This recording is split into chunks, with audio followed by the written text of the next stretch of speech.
संक्षिप्त पद्म पुराण देवपुर के राजकुमार रुक्मांग रुक्मांगद रुक्मांगद द्वारा अश्व का अपहरण, दोनों ओर की सेनाओं में युद्ध और पुष्कल के बाणों से राजा वीरमणि का मूर्छित होना।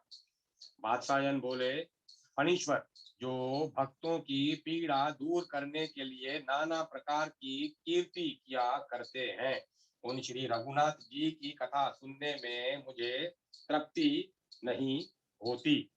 अधिकाधिक सुनने की इच्छा बढ़ती जाती है। वेदों को धारण करने वाले अरण्यक मुनि धन्य थे, जिन्होंने श्री रघुनाथ जी का दर्शन करके उनके सामने ही अपने नश्वर शरीर का परित्याग किया था। शेष जी अब यह बताएं कि महाराज का वह यज्ञ संबंधी अश्व वहां से किस ओर गया, किसने उसे पकड़ा तथा वहां रमानाथ श्री रघुनाथ जी की कीर्ति का किस प्रकार विस्तार हुआ। शेष जी ने कहा, ब्रह्म ऋषि, आपका प्रश्न बड़ा सुंदर है। आप श्री रघुनाथ जी के सुने हुए गुणों को भी नहीं सुने हुए के समान मानकर उनके प्रति अपना लोभ प्रकट करते हैं और बारंबार उन्हें पूछते हैं, अच्छा, अब आगे की कथा सुनिए। बहुतेरे सैनिकों से घिरा हुआ वह घोड़ा अरण्यक मुनि के आश्रम से बाहर निकला और नर्मदा की मनोहर तट पर भ्रमण करता हुआ देव निर्मित देवपुर नामक नगर में जा पहुंचा, जहां मनुष्यों के घरों की दीवारें स्फटिक मणि की बनी हुई थी तथा वे ग्रह अपनी ऊंचाई के कारण हाथियों से भरे हुए विंध्याचल पर्वत का उपहास करते हुए वहां की प्रजा के घर भी चांदी के बने हुए दिखाई देते थे तथा उनके गोपुर नाना प्रकार के माणिक्यों द्वारा बने हुए थे, जिनमें भांति भांति की विचित्र मणियां जड़ी हुई थी। उस नगर में महाराज वीरमणि राज्य करते थे, जो धर्मात्माओं में अग्रगण्य थे। उनका विशाल राज्य सब प्रकार के भोगों से संपन्न था। राजा के पुत्र का नाम था रुक्मान रुक्मांगद रुक्मांगद। वह महान शूरवीर और बलवान था। एक दिन वह सुंदर शरीर वाली रमणियों के साथ विहार करने के लिए वन में गया और वहां प्रसन्नचित होकर मधुपानी में मनोहर गान करता हुआ विचरने लगा। उसी समय परम बुद्धिमान राजाधिराज श्री रामचंद्र जी का वह शोभाशाली अश्व उस वन में आ पहुंचा। उसके ललाट में स्वर्ण पत्र बंधा हुआ था। शरीर का रंग गंगा जल के समान स्वच्छ था, परंतु केसर और कुमकुम से चर्चित होने के कारण कुछ पीला दिखाई देता था। वह अपनी तीव्र गति से वायु के वेग को भी तिरस्कृत कर रहा था। उसका स्वरूप अत्यंत कौतूहल से भरा हुआ था। उसे देखकर राजकुमार की स्त्रियों ने कहा, प्रियतम, स्वर्ण पत्र से शोभा पाने वाला यह महान अश्व किसका है? यह देखने में बड़ा सुंदर है, आप इसे बलपूर्वक पकड़ लें। राजकुमार के नेत्र लीला युक्त चितवन के कारण बड़े सुंदर जान पड़ते थे। उसने स्त्रियों की बातें सुनकर खेल सा करते हुए एक ही हाथ से घोड़े को पकड़ लिया। उसके भाल पत्र पर स्पष्ट अक्षर लिखे हुए थे। राजकुमार उसे पांच कर हंसा और उस महिला मंडल में इस प्रकार बोला, अरे अहो, शौर्य और संपत्ति में मेरे पिता महाराज वीरमणि की समानता करने वाला इस पृथ्वी पर दूसरा कोई नहीं है। तथापि उनके जीते जी ये राजा रामचंद्र इतना अहंकार कैसे धारण करते हैं? पिनाकधारी भगवान शंकर, जिनकी सदा रक्षा करते रहते हैं, तथा देवता, दानव और यक्ष अपने मणि में मुकुटों द्वारा जिनके चरणों की वंदना किया करते हैं, वे महाबली मेरे पिताजी की ही इस घोड़े के द्वारा अश्वमेध यज्ञ करें। इस समय यह घुड़साल जाए और मेरे सैनिक इसे ले जाकर वहां बांध दें। इस प्रकार उस घोड़े को पकड़कर राजा वीरमणि का श्रेष्ठ ज्येष्ठ पुत्र रुक्मांगद पत्नी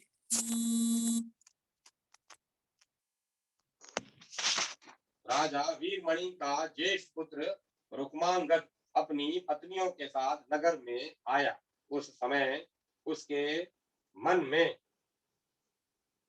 बड़ा उत्साह भरा हुआ था। उसने पिता से जाकर कहा, मैं रघुकुल के स्वामी श्री रामचंद्र का घोड़ा ले आया हूँ। यह इच्छा अनुसार चलने वाला अद्भुत अश्व अश्वमेध यज्ञ के लिए छोड़ा गया था।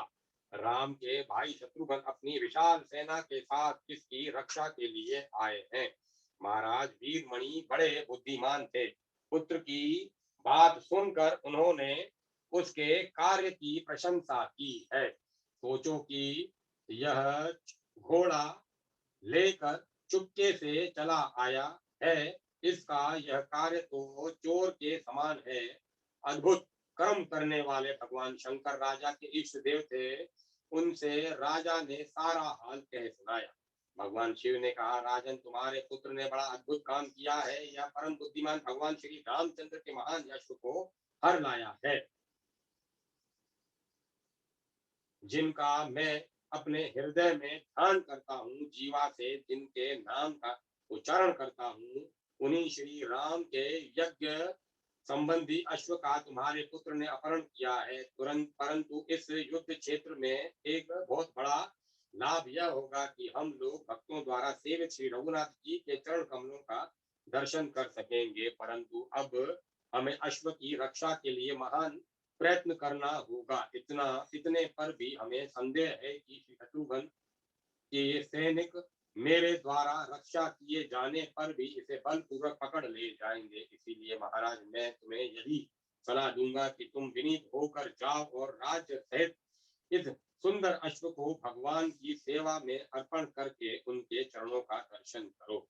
वीरमणि बोले, भगवान, क्षत्रियों का यह धर्म है कि वे अपने प्रताप की रक्षा करें। अतः अतः हर एक मानी पुरुष के लिए अपने प्रताप की रक्षा करना कर्तव्य है। इसके लिए उसे अपनी शक्ति भर पराक्रम करना चाहिए। आवश्यकता हो तो शरीर को भी होम कर देना चाहिए। सहसा किसी की शरण में जाने से शत्रु उपहास करते हैं। वे कहते हैं, यह कायर है, राजाओं में अधम है, शूद्र है। इस नीच ने भय से विहल होकर अनार्य पुरुषों की भांति शत्रु के चरणों में मस्तक झुकाया है। अतः अब युद्ध का अवसर उपस्थित हो गया है। इस समय जैसा उचित हो वही आप करें। कर्तव्य का विचार करके आपको अपने इस भक्त की रक्षा करनी चाहिए। शेष जी कहते हैं, राजा की बात सुनकर भगवान चंद्र बोली अपनी मेघ के समान गंभीर वाणी से उसका मन लुभाते हुए हंसकर बोले, राजन, यदि 33 करोड़ देवता भी आ जाए तो भी किसमें इतनी शक्ति है जो मेरे द्वारा रक्षित रहने पर तुमसे घोड़ा ले सके। यदि साक्षात भगवान यहाँ आकर अपने स्वरूप की झांकी कराएंगे तो मैं उनके कोमल चरणों में मस्तक झुकाऊंगा, क्योंकि सेवक का स्वामी के साथ युद्ध करना बहुत बड़ा अन्याय बताया गया है। शेष जी शेष जितने वीर हैं वे मेरे लिए तिनके के समान हैं, कुछ भी नहीं कर सकते। अतः राजेंद्र, तुम युद्ध करो, मैं तुम्हारा रक्षक हूँ। मेरे रहते कौन ऐसा वीर है जो बलपूर्वक घोड़ा ले जा सके। यदि त्रिलोकी भी संगठित होकर आ जाए तो मेरा कुछ भी नहीं बिगाड़ सकती। इधर श्री रघुनाथ जी के जितने सैनिक थे वे अश्व का मार्ग ढूंढ रहे थे। इतने ही में महाराज शत्रुघ्न भी अपनी विशाल सेना के साथ आ पहुंचे। आते ही उन्होंने सेवकों से प्रश्न किया, कहाँ है मेरा अश्व? स्वर्ण पत्र से सुशोभित वह यज्ञ संबंधी घोड़ा इस समय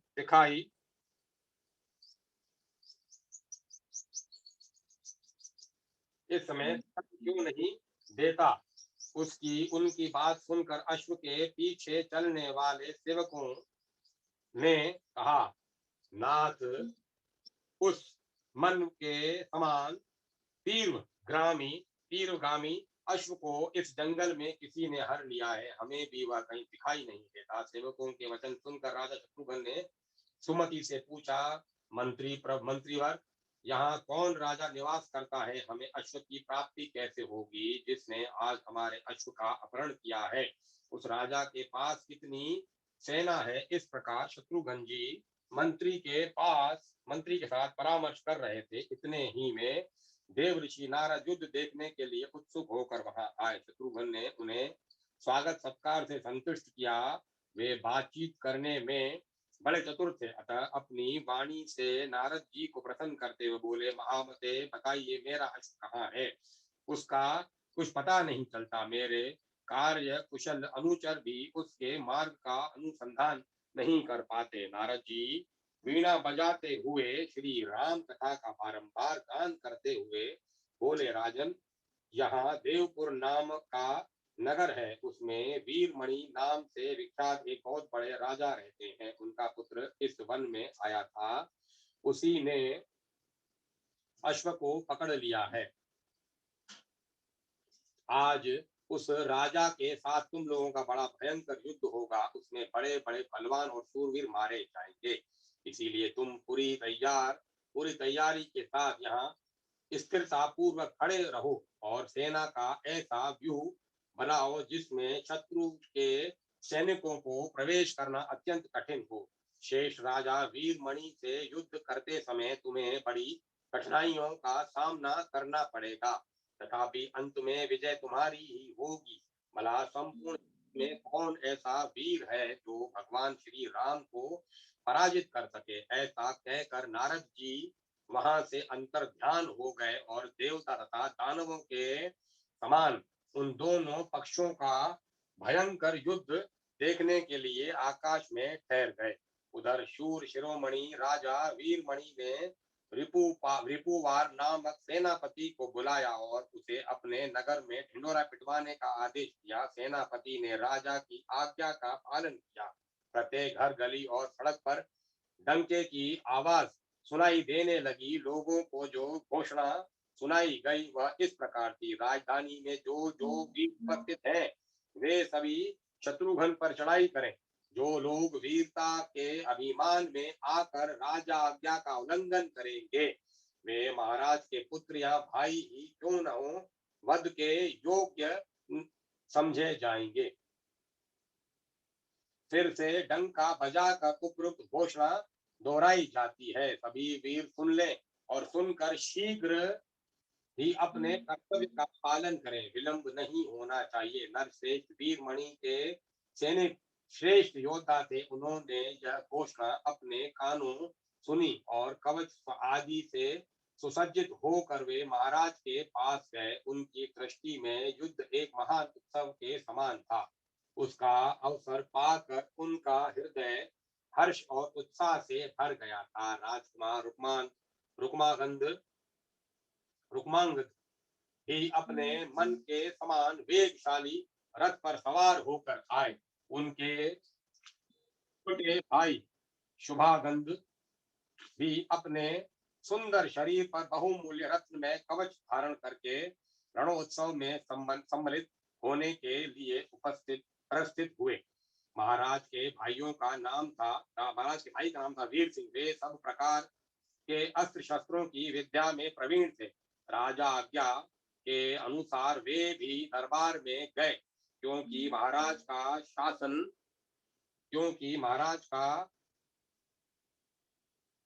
शासन कोई लांग नहीं सकता था। राजा का भांजा बल मित्र भी उपस्थित हुआ तथा सेनापति रिपुवार ने भी चतुरंगिणी सेना तैयार करके महाराज को इसकी सूचना दी। तदंतर राजा वीरमणि सब प्रकार के अस्त्र शस्त्रों से भरे हुए अपने श्रेष्ठ रथ पर सवार हुए। वह रथ बहुत ऊंचा था और उसके ऊंचे ऊंचे पहिए मणियों के बने हुए थे। चारों ओर से फेरियां बज उठी। उनके बजाने वाले बहुत अच्छे थे। बेरी बजते ही राजा की सेना संग्राम के लिए प्रस्थित हुई। सर्वत्र कोलाहल छा गया। महाराज वीरमणि युद्ध के उत्साह से युक्त होकर रण क्षेत्र की ओर गए। राजा की सेना आ पहुंची। शस्त्र संचालन में चतुर रथियों के द्वारा समूची सेना में महान कोलाहल छा रहा है। यह देखकर शत्रुघ्न ने सुमति से कहा, मंत्रीवर, मेरे अश्व को पकड़ने वाले बलवान राजा वीरमणि युद्ध से मुझसे युद्ध करने के लिए विशाल चतुर्गणी सेना के साथ आ गए हैं। अब किस तरह युद्ध आरंभ करना चाहिए, कौन कौन महाबली योद्धा इस समय युद्ध करेंगे, इन सब को आदेश दो, जिससे इस संग्राम में हमें मनोवांछित विजय प्राप्त हो। सुमति ने कहा, स्वामिन, वीर पुष्कल श्रेष्ठ अस्त्रों के ज्ञाता हैं, इस समय वे ही युद्ध करें। नील रत्न आदि दूसरे योद्धा भी संग्राम में कुशल है, अतः वे भी लड़ सकते हैं। आपको तो भगवान शंकर अथवा राजा वीरमणि के साथ ही युद्ध करना चाहिए। वे राजा बड़े बलवान और पराक्रमी हैं, उन्हें द्वंद्व युद्ध के द्वारा जीतना चाहिए। इस उपाय से काम लेने पर आपकी विजय होगी। इसके बाद आपको जैसा जचे वैसा ही कीजिए, क्योंकि आप तो स्वयं ही परम बुद्धिमान हैं। मंत्री की यह बात सुनकर शत्रु वीरों का दमन करने वाले शत्रुघ्न ने युद्ध के लिए निश्चय किया और श्रेष्ठ योद्धाओं को लड़ने की आज्ञा दी। संग्राम के लिए उनकी आज्ञा सुनकर युद्ध कुशल वीर अत्यंत उत्साह से भर गए और शत्रु सैनिकों के साथ युद्ध करने के लिए चले। वे हाथों में धनुष धारण किए युद्ध के मैदान में दिखाई दिए और बाणों की बौछार करके बहुतेरे विपक्षी योद्धाओं को विदीर्ण करने लगे। उनके द्वारा अपने सैनिकों का संहार कर सुनकर मणि में रथ पर बैठा हुआ बलवान राजकुमार रुक्मागंध उनका सामना करने के लिए आगे बढ़ा। उसने अपने अनेकों बाणों की मार से शत्रु पक्ष हजारों वीरों को उद्विग्न कर दिया।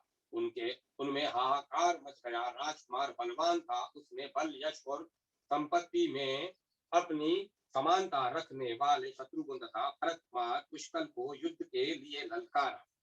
वीर रत्न, मुझसे युद्ध करने के लिए आओ। इन करोड़ों मनुष्यों को डराने या मारने से क्या लाभ। मेरे साथ घोर संग्राम करके विजय प्राप्त करो। रुक्मानंद ने के ऐसा कहने पर बलवान वीर पुष्कल हंस पड़े। उन्होंने अपने तीखे बाणों से राजकुमार की छाती में बड़े वेग से प्रहार किया। राजकुमार शत्रु के इस पराक्रम को नहीं सह सका। उसने अपने महान धनुष पर बाणों का संधान किया और उस 10 सहायकों से वीर पुष्कल की छाती को भींग डाला। दोनों ही युद्ध में एक दूसरे पर कुपित थे। दोनों ही के हृदय में विजय की अभिलाषा थी। रुक्मागंध ने पुष्कल से कहा, वीर, अब तुम बलपूर्वक किया हुआ मेरा पराक्रम देखो। संभल कर बैठ जाओ, मैं तुम्हारे रथ को आकाश में उड़ाता हूँ। ऐसा कहकर उसने मंत्र पढ़ा और पुष्कल के रथ पर भ्रामर का अस्त्र का प्रयोग किया। उस बाण से आग होकर पुष्कल का रथ चक्कर काटता हुआ एक योजन दूर जा पड़ा।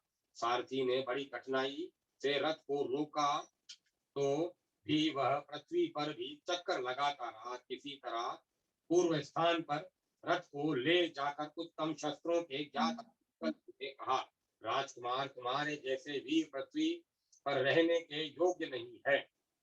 तुम्हें तो इंद्र की सभा में रहना चाहिए। इसीलिए अब इन लोग को ही चले जाओ। ऐसा कहकर उन्होंने आकाश में उड़ा देने वाले महान अस्त्र का प्रयोग किया। उस बाण की चोट से रुक्मागंध का रथ सीधे आकाश में उड़ चला और समस्त लोगों को लांघता हुआ सूर्य मंडल तक जा पहुंचा। वहां की प्रचंड ज्वाला से राजकुमार का रथ घोड़े तथा और सारथी सहित दग्ध हो गया तथा वह स्वयं भी सूर्य की किरणों से झुलस जाने के कारण बहुत दुखी हो गया। अंत में वह दग्ध होकर पृथ्वी पर गिर पड़ा।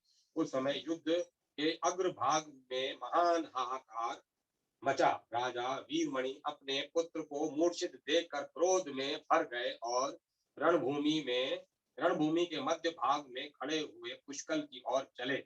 इधर कपिवर हनुमान जी ने जब देखा कि समुद्र के समान विशाल सेना के भीतर स्थित हुए राजा वीरमणि भरत कुमार पुष्कल को ललकार रहे हैं, तब वे उनकी ओर दौड़े। उन्हें आते देख पुष्कल ने कहा, महाकपे, आप क्यों युद्ध भूमि में लड़ने के लिए आ रहे हैं? राजा वीरमणि की यह सेना है ही कितनी, मैं तो इसे बहुत थोड़ी, अत्यंत तुच्छ समझता हूँ। जिस प्रकार आपने भगवान श्री राम की कृपा से राक्षस सेना रूपी समुद्र को पार किया था, उसी प्रकार मैं भी श्री रघुनाथ जी का स्मरण करके इस दुस्तर संकट के पार हो जाऊंगा। जो लोग दुस्तर अवस्था में पड़कर श्री रघुनाथ जी का स्मरण करते हैं, उनका दुख रूपी समुद्र सूख जाता है। इसमें तनिक भी संदेह नहीं है। इसीलिए महावीर, आप चाचा शत्रुघ्न के पास जाइए, मैं अभी एक क्षण में राजा वीरमणि को जीत कर आ रहा हूँ। हनुमान जी बोले, बेटा, राजा वीरमणि से भिड़ने का साहस न करो। ये दानी शरणागत की रक्षा में कुशल, बलवान और शौर्य से शोभा पाने वाले हैं। तुम अभी बालक हो और राजा वृद्ध है। ये संपूर्ण अस्त्र वेताओं में श्रेष्ठ है। इन्होंने युद्ध में अनेकों शूरवीरों को परास्त किया है। तुम्हें मालूम होना चाहिए कि भगवान सदाशिव इनके रक्षक हैं और सदा इनके पास रहते हैं। वे राजा की भक्ति के वशीभूत होकर इनके नगर में पार्वती सहित निवास करते हैं। पुष्कल ने कहा, कपिश्रेष्ठ, माना कि राजा भगवान शंकर को भक्ति से वश में करके अपने नगर में स्थापित कर रखा है, परंतु भगवान शंकर स्वयं जिनकी आराधना करके सर्वोत्कृष्ट स्थान को प्राप्त हुए हैं, वे श्री रघुनाथ जी मेरा हृदय छोड़कर कहीं नहीं जाते। जहाँ श्री रघुनाथ जी हैं, वहीं संपूर्ण चराचर जगत है। अतः मैं राजा वीरमणि को युद्ध में जीत लूंगा।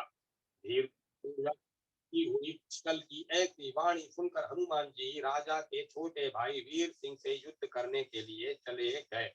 पुष्कल देरथ युद्ध में कुशल थे और स्वर्ण जनित रथ पर विराजमान थे। वे राजा को ललकारते देख उनका सामना करने के लिए गए। उन्हें आया देखकर राजा वीरमणि ने कहा, बालक, मेरे सामने न आओ। मैं इस समय क्रोध में भरा हूँ। युद्ध में मेरा क्रोध और भी बढ़ जाता है। यदि प्राण बचाने की इच्छा हो तो लौट जाओ, मेरे साथ युद्ध मत करो। राजा का यह वचन सुनकर पुष्कल ने राजा कहा, राजन, आप युद्ध के मुहाने पर संभल कर खड़े होइए। मैं श्री राम का भक्त हूँ, मुझे कोई युद्ध में जीत नहीं सकता, चाहे वह इंद्र पद का ही अधिकारी क्यों न हो। पुष्कल का ऐसा वचन सुनकर राजाओं में अग्रगण्य वीरमणि उन्हें निरा बालक समझकर हंसने लगे। तत्पश्चात उन्होंने अपना क्रोध प्रकट किया। राजा को कुपित जानकर रणोन्मत्त वीर भरत कुमार ने उनकी छाती में 20 तीखे बाणों का प्रहार किया। उन बाणों को आते देख राजा ने अत्यंत कुपित होकर अपने तीक्ष्ण सहायकों से उनके टुकड़े टुकड़े कर डाले। बाणों को काटा जाना देख शत्रु वीरों का विनाश करने वाले भरत कुमार के हृदय में बड़ा क्रोध हुआ। उन्होंने 3 बाणों से राजा के ललाट को चीर डाला। उन बाणों की चोट से राजा को बड़ी व्यथा हुई। वे प्रचंड क्रोध से भर गए और वीर पुष्कल की छाती में उन्होंने 9 बाण मारे।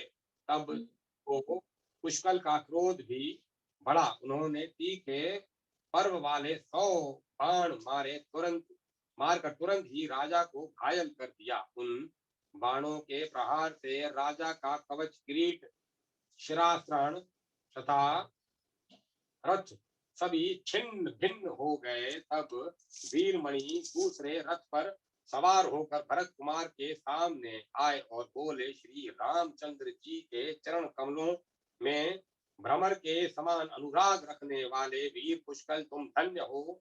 ऐसा कहकर अस्त्र विद्या में कुशल राजा ने उन पर असंख्य बाणों का प्रहार किया। वहां पृथ्वी पर और दिशाओं में उनके बाणों के सिवाय दूसरा कुछ नहीं दिखाई देता था।